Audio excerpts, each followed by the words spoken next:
pleasure to see your energy. I just need you to know that I am like feverish at this moment. I am so totally sick and being held together by a combination of herbal tea, Dayquil, and under-eye concealer. So as long as we're both clear on that, I'm going to do my very best, and I'll just collapse in about an hour, okay? But I take energy from your energy. So what I wanted to share with you this morning, I understand you're getting some wonderful, practical, can-do advice about leadership. So I wanted to share with you a few things this morning. First, how God made it clear early in my life and throughout that my future, like yours, would involve some kind of leadership and that it would revolve around the church. But I discovered that its content was quite different than what I imagined. And on reflection, so was its style. In fact, when I look back over, I've been 30 years a lawyer, and from the very beginning went to a law firm that did church-state work in order to begin my career at that. When I look back over those 30 years now, I really would have to say that contrary to all my expectations, having been a 1970s, 80s style feminist, that I followed what I think I could call today a Marian path. So I'd like to explore this with you for three reasons. One, our beloved Pope Francis is specifically calling on us to reflect on the maternal face of the church, if you've noticed, and on the role of women in the church, and on behalf of the church in the world. Second, I think we're experiencing nothing less than a crisis in male-female relationships today. An understanding of how God wants us to live in the world as male-female, together, cooperating, complementary, as together image of God. And third, because I think this Marian way of leadership might offer you some ways of sharing Christ that maybe you hadn't thought of before. Frankly, a lot of them on paper, they don't look like logically they should work, but they end up working. And I wanted to share with you how I saw that happen. So I think it's a new moment in the church, it's a new moment in the world, and as women and men at this time in history, called by Pope Francis, and thus we believe the Holy Spirit to think about these things, I want to offer you 3 points. First, a few elements of my background that I think led me toward this particular path of leadership. God was talking to me all along, but it didn't come together until I was older and could reflect on it. Second, aspects of Mary's life and history that help us understand what a Marian face of the church and Marian leadership might look like. And third, my own testimony or observations about how this worked and works. And then just a few concluding remarks. So first, a few elements of my own background that I now understand to be God's way of nudging me toward the service that I happily, very happily perform for the church today. And perhaps with my illustration, you can begin reading things about your own life and background and what God is telling you. First, it was always clear to me that even though there were a lot of really cool things in the world, nothing was really as intrinsically interesting as God. That the question of God, why I was created, why we were all created, why we suffer, why we hope, why beauty, why tragedy, all of those things were the most real and the most interesting thing in the world. And after I realized that, I never wanted to do anything that didn't revolve around that. Everything else seemed second best. Second, whenever I had any insight about God that opened up for me, I'm a big talker, and I immediately needed to communicate it with the world. And that is apparently my mission in this world. My service to the church is communication. I have a memory years ago when I was between my sophomore and junior years of college. I moved that summer to Appalachia to work in a volunteer program. I ended up working in a high-security prison, nursing homes, and up in the mountains redoing some of the shacks that people were living in. When I came back home to Philly, my hometown, I knew that was going to happen, right? And now you're going to begin to detect that little bit of Philly accent that I have not lost in D.C. Anyway, when I came back home, I told my mother and father about it. I had to communicate as if I was the first person to discover that service was the coolest way of life. My mother tells a friend about my experience. The friend is a reporter, puts it in the Philadelphia newspaper. The next thing I know, Norman Vincent Peale, the guy who wrote The Power of Positive Thinking, calls me to interview me and put me on national radio. It just, like everything I did ended up in communications, even though I hadn't planned it. I was working at the Bishops' Conference in Washington. I was a lawyer, just, doing the little dweeby, interrogatories, depositions, complaints, when the church hired a public relations firm to do its pro-life work. And there was a terrible backlash, particularly, of course, from abortion advocates who did not want the church doing what it was doing in pro-life any better.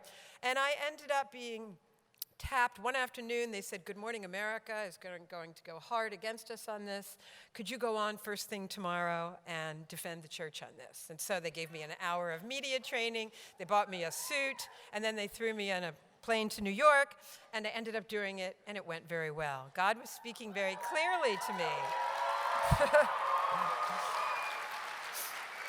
Third, I discovered when I started work I went to Cornell for law school. I go to a big law firm. I'm doing litigation, yes, for the church, but for a lot of corporate clients, that it just was not good enough for me to have any line at all between what I did all day at work for a living and what I wanted to do with all the rest of my time.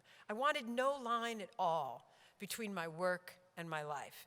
And so that led me to give up the big law salary, take a 70% pay cut, sell most of my husband's and my furniture, move from a house into a studio, and go work for the Bishops' Conference in Washington doing church state work, and then eventually pro-life work full time.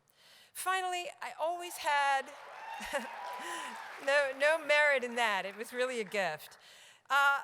Fourth and finally, I had an inexplicable attraction to issues that everyone else thought were losers. So in high school, I always took the total losing side of debates just to see if I could win them.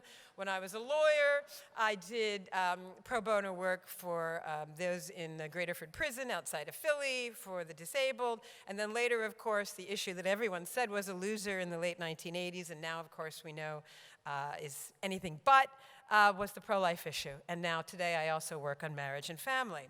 So these drives, these callings were fine, and they were present throughout my life, and they were enough to keep me going at that time. But I was pretty sure in my early 20s that if I was really going to make a success out of all of this, there were certain things I was going to have to do. First, I was going to have to get a whole lot more assertive and opinionated, because it seemed to me that that was the way that people made their way in the world, and that's the way they imposed their opinion on other people. Second, I was going to have to make one after another brilliant arguments and convince people intellectually they would have nothing to say by the time I was done with my argument, and I would never make a mistake. I was also going to have a very well-formulated plan from beginning to the end of my argument, of my career. I think I assumed this is how men made their way in the world, and in the 1980s still, women were really not permitted to make their way in a path that diverged from the way that men had, it was thought anyway, had made their success. So I thought that all of these were what the world demanded. It turned out this was not the case. Oh, and by the way, it was the 80s too. I was pretty sure that all of this was going to involve some kind of glamour lifestyle. Like, I was going to be out there, man. I was going to have a red suit. I was going to have, but it's not as funny as it sounded. It was the 80s. Remember, the fashion was terrible. I was also going to have a certain kind of briefcase, a certain kind of lifestyle. But as it turns out, of course, looking back over these years, what worked, what actually ended up constituting any bit of the leadership that I ended up exerting in the world was nothing like this. What worked for me was something I now understand is more like Marian leadership. I'm able to consolidate these reflections better now that our dear Holy Father is speaking quite explicitly about the necessity for the church as a whole, male and female alike, to think about the maternal face of the church. So that leads me to begin thinking about what aspects of Mary's life and history could help point us to a model of Marian leadership, and why I think I've seen that in my own life. So, of course, when Pope Francis began talking about the maternal face of the church and women's role in the church, the press jumped immediately, of course, to women priests and women cardinals. But he's made it clear that what he's asking us to think about is how to incorporate women's gifts, particularly the gifts we see in Mary, into the life, the outreach, the leadership, the evangelization of the church. So how does Mary illuminate this for us? And this is a criminally brief treatment of Mary. There is so much more to say. But to just offer a few brief introductory reflections, we can talk more on it later. First, you could say about Mary that the very first focus of her life and how she oriented her entire life was not on her own plans or her own needs or her own idea of her vocation, but what God told her was God's need for Mary's life. Second, she exhibited complete trust in him. She was willing to run ultimate risks for him, everything, lay everything on the line. She gave all her life, all her time, her entire trajectory, her physical self, her body, her presence with Christ and the apostles to the end. When she speaks, Mary always points toward Christ as the basis of it. There's this fabulous mosaic. It's become my favorite. Anyone here ever been to Santa Maria in Trastevere in Rome? And the mosaic above the altar there, which is my absolute favorite church and mosaic in all of Rome, Mary's sitting on a couch with Jesus. He's kind of got his arm around her like this. It's so cool. It's like, here's my mom, and he's got his arm around her on the couch. And she has, in that iconic representation, her fingers pointed to him. Everything goes back to Christ.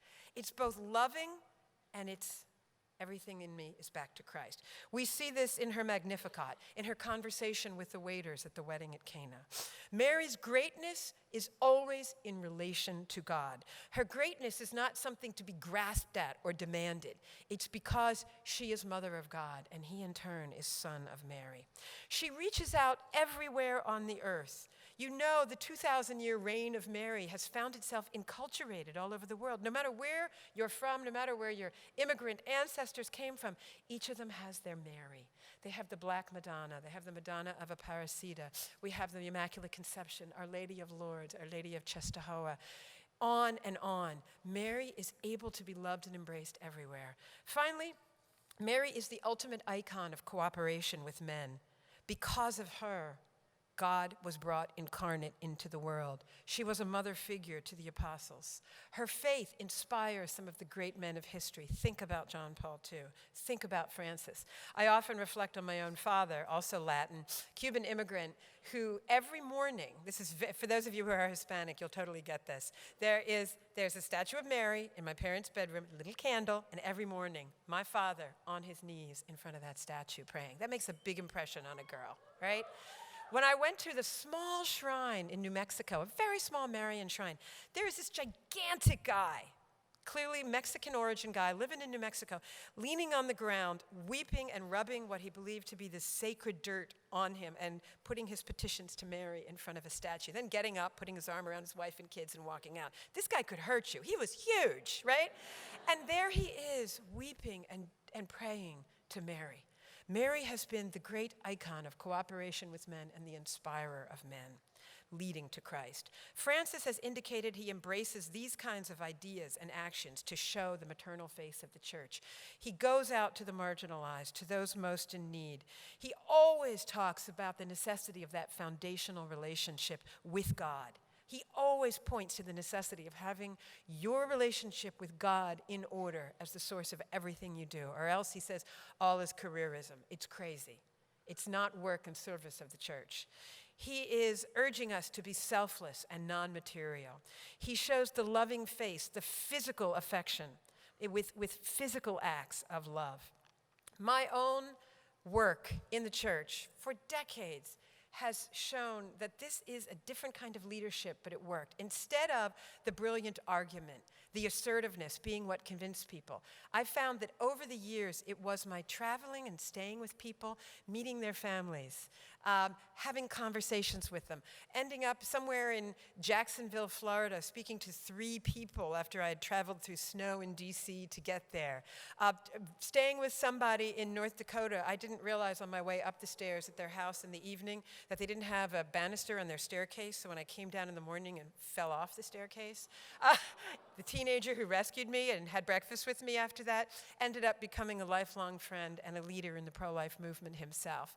I met pro-life leaders whose children had had out-of-wedlock pregnancies and told me their heroic stories of transforming the one great story, a woman her husband was building his man cave in the basement with his stereo and his video systems, etc., right after their last kid had left for college, when she tells them that their last college-bound daughter is pregnant. And on a dime, he turns around, starts knocking down the walls and building what? A nursery for the baby. He and that woman took care of that baby every weekend while the daughter finished college. Oh, excuse me, every week while the daughter finished college for 4 years and came home and took care of the baby on the weekend. I met these heroic people. I learned about love from them.